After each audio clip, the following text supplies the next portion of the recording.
It's like 2:14 right now, and I just spent like the past 2 hours submitting applications. Honestly, right now, all of these like job application postings that I see have like 200 to like 600 applicants on just one job posting, I tell you. And like 2 years ago, this was not how it was. Like I think like at maximum maybe like a posting had like maybe like 170 people, you know, but now it's like the 100th place is like at a different digit. And so yeah, just like I've heard, I don't think, you know, scatter and pray method works anymore. So I've been reaching out to recruiters, so many recruiters, and yeah, not many answers, but hopefully, you know, one of them will just kind of get back to me. And since I am on a student visa in the States right now, I have just kind of, you know, started to apply to some jobs back home. And so, yeah, we'll see where this search leads me to. I'm just gonna solve one more lead code problem and then I'm going to bed. It's like 2:30 a.m. now. Bye. Today I woke up and I checked my email, and there was a email from the USCIS government where I had filed my STEM-OPT EAD card. And yeah, I haven't heard from them, and also I had moved, and so I had to change my address, but they weren't responding to that. So I was like kind of scared that they would mail my card to the address on file, like, you know, previously, because now no one lives there, and I was like kind of scared how I'm gonna readdress that. But yeah, I got an email today and they were saying the card was produced, and I checked the receipt and it's coming my way. So all I need to do is just get a job now. So yeah, there's that. Kind of happy that everything got figured out there.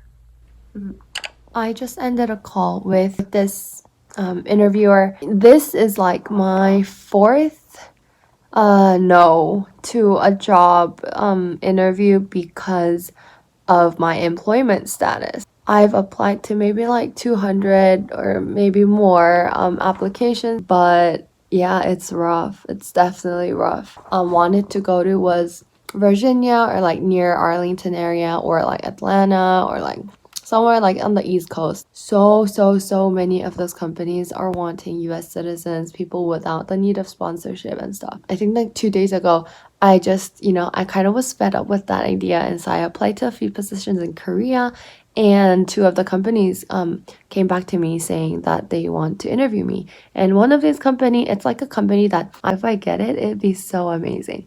But then that also means I would have to go back and blah blah blah. So I'm not trying to think that far, because 80% of what I am worrying about and thinking about is probably not gonna happen to me. So we'll see how that goes. Yeah. I've had so many thoughts about just leaving America, going back home, working. And I kind of feel as if going back home was just kind of the easy thing to do, because here I would have to just kind of fight for myself, fight the lonely fight, and who knows what's gonna happen. But I think back home I have family, and I just have like that visa status, and I want that feeling of stability. But it got me to think like the entire reason why I came to America to study, and that was because both my parents and I myself really wanted to challenge myself, and I think studying abroad has been the greatest thing that's happened to me, because I've been exposed to so many different people, so many situations where I didn't know what to do, but I found that everything is just solvable, and it helped me to stay calm in so many situations. It helped me to process things, and it helped me to learn who I am as a person. And I'm not saying going back will not let me do that, but I feel like I can go back anytime I want to.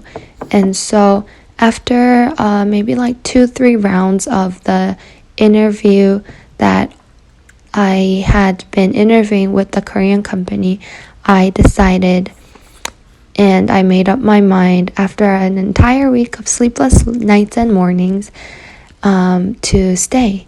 So I think I'm going to just lengthen this journey, and I want to see what I'm able to do at the end of my few months in America.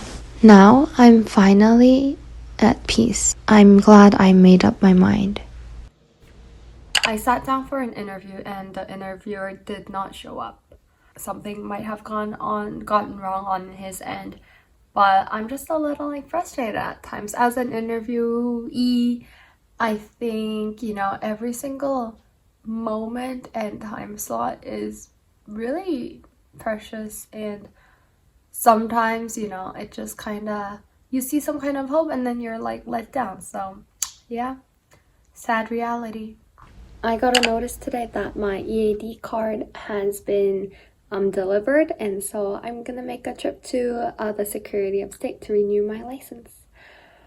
All I need to do is now find a job.